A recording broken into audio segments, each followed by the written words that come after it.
Keith. Quiet, please. Okay, cheers. Thank you. Super.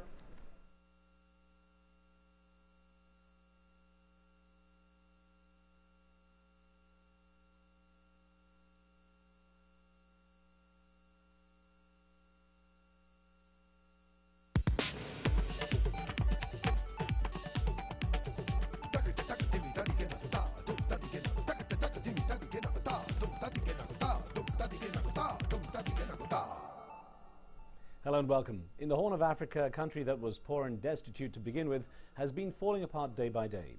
Fighting rages on in Somalia between forces loyal to the two-year-old transitional federal government backed by Ethiopia and the Union of Islamic Courts, an Islamic movement that has been taking over parts of the country, including the capital, Mogadishu, for the past few months. Well, the fighting only makes the situation worse for the people of Somalia, tens of thousands of whom have fled to Kenya to escape the fighting and the natural disasters they've been through. Today we'll discuss the spectre of civil war and total disintegration that looms over this impoverished nation. And don't forget, you can call us and send in your questions and comments during the show. To contact us, please phone. You can dial in 1 for the USA, then 202-741-0720. You can also receive SMS text from your mobile, and the number to use for that is country code 44 for the UK, then 7797 800 600. And of course, if you're using email, you just send them to riz, R-I-Z, at aljazeera.net. Well, I'm joined on my show in the Kenyan capital, Nairobi, by the Foreign Minister of Somalia's Transitional Federal Government, Ismail Mahmoud Hurra. And here in Washington, we have Abdul Karim Jama, a Somali-American political activist, and Dr. Stephen Morrison, the director of the Africa program at the Center for Strategic and International Studies. So it's good to have you with us, gentlemen. Actually, I'm going to get across to Mr. Hurra first in Nairobi. He's the Foreign Minister of the Transitional Somali Government. And Ismail Mahmoud Hurra, you've failed to sit down together for the past few months with the Union of Islamic Courts. Thousands of Somalis are fleeing the country, and it's got to the stage where it's a pretty desperate situation. What can you do to resolve your differences? Well, first of all, from our side, the failure did not come from our side, but it came from the Islamic Court side. They were the ones who refused to sit in Khartoum 3, and definitely the transitional federal government sees that the tragedy that's happening to the Somali people shouldn't happen, particularly since the warlords were taken out of Mogadishu. We thought the Islamic courts would be saner than the warlords, but unfortunately what's happening is that the Islamic courts are under the assumption that they can capture Somalia and through the barrel of a gun, and that's what's actually bringing about all the problems that we are facing today. From the transitional point of view, we think that the time for using guns is over. We have had 15, 16 years of turmoil. We have had many, many years before that of civil war inside the country. We have had a dictatorship that has, brought about, the failure of our state.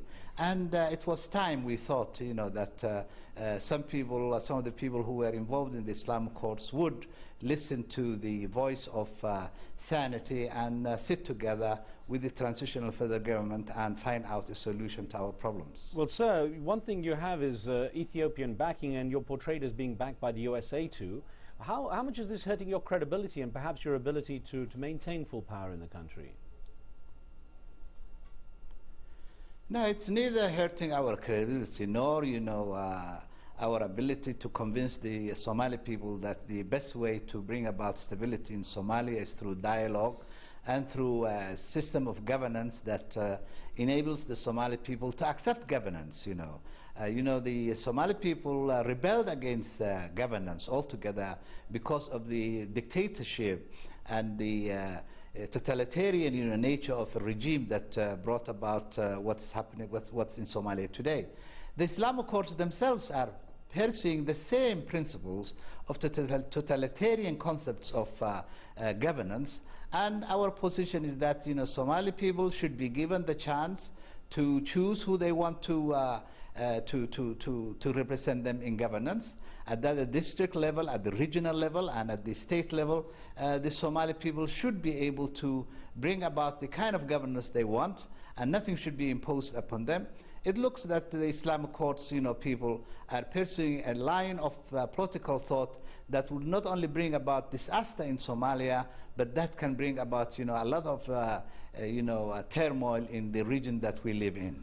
Thank you, sir. Let's get across to Mogadishu and get to Jama Mohammed Khalid, who's actually advisor to the Union of Islamic Courts. And sir, basically, from the traditional Somali government, you're having the finger pointed at you and being accused of being totalitarian in your views and really being blamed for the lack of resolution in the situation right now. How do you respond?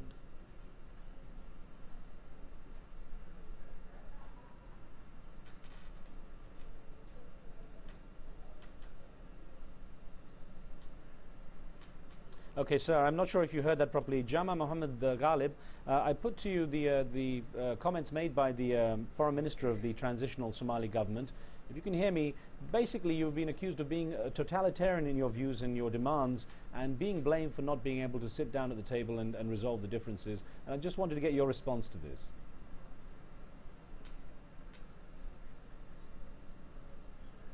And perhaps while we wait for Mr. Ghalib, I can get a response from you, Abdul Karim Jama. You're an advisor to the government here as well. What do you say on what's been said there by the transitional government?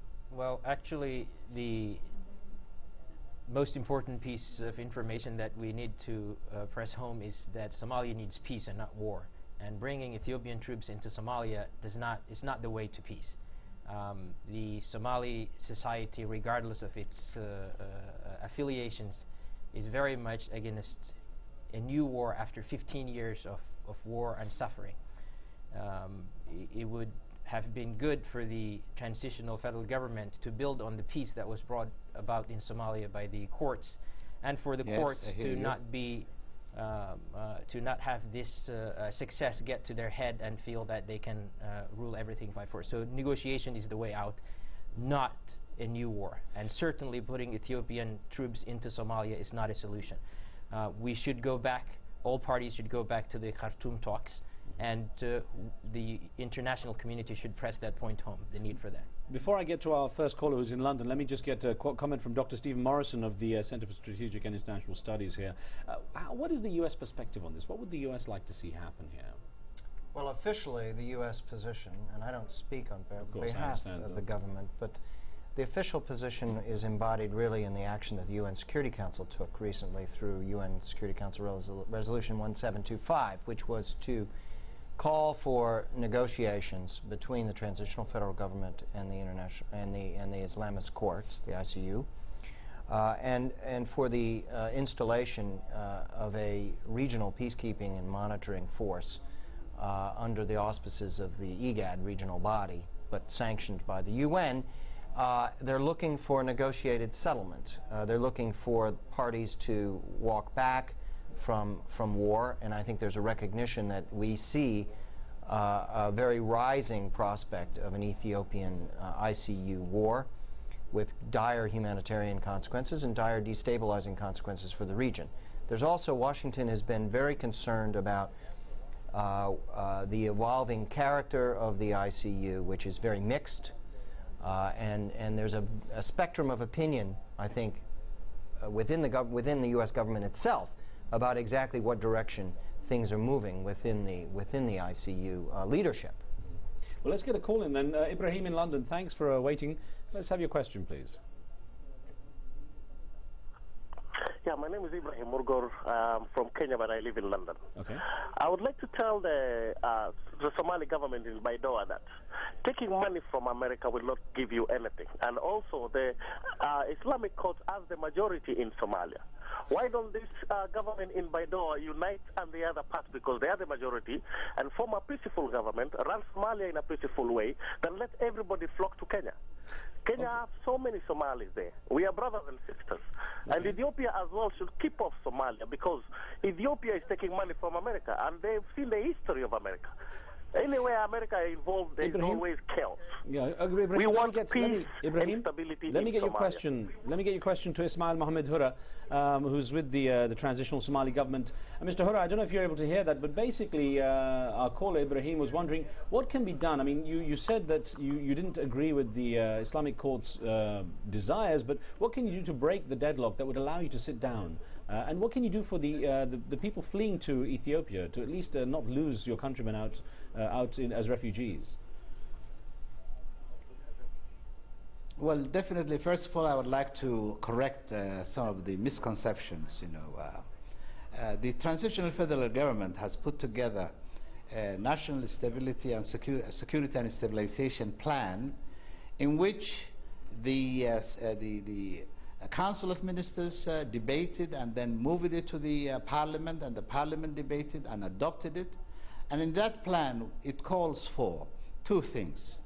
It calls for the creation of a national security force, and it also calls for that national security force to become effective, that we need the deployment of troops to train the national security forces, and at the same time to fill the void of security while the national security force of the Somalia are going to be retrained. To create, the national security force also, you need to have the lifting of the embargo that was imposed in Somalia. Now, what the latest, Security Council concerning Somalia calls for is the deployment of those forces. Now, the presence of Ethiopian in Somalia is within the plan of the National Security and Stabilization Force that has been adopted by the Somali Parliament, where we need trainers to come in and train our national security forces. And that's where what the Ethiopian presence is in Somalia. But sir, it seems that Ethiopia is also worried about, Sir, I was just wanting you to respond to this. It seems they're doing more than just training. This is what I'm exactly coming to. At the same time, Ethiopia is definitely worried about the posture of the Islamic courts and the continuous threat of a jihad against Ethiopia, simply because Ethiopia is helping the transitional federal government. That's what the Security Council calls for, that all countries should assist the transitional federal government to put together its national security force to bring about stability in the country. So having said that, I would like to address the problem of refugees pouring out of Somalia. The pouring out, the refugees started with the coming of the Islamic courts into the scene. Before that, we did not have refugees pouring into Kenya or into another place. But the nature of the jihadist force of the Islamic courts and forcing the people simply through the barrel of a gun to accept exactly the notion of governance of the Islamic courts is what is causing now the disturbance in Somalia. I'm going to bring in a caller. Once that is rectified, I am sure. Yeah, I'm going to bring in a caller here because we have Jaweed on the line. Jaweed on the line from Abuja in Nigeria. So I want the viewers to have a chance to ask questions. Go ahead, Jaweed. Thanks for being patient.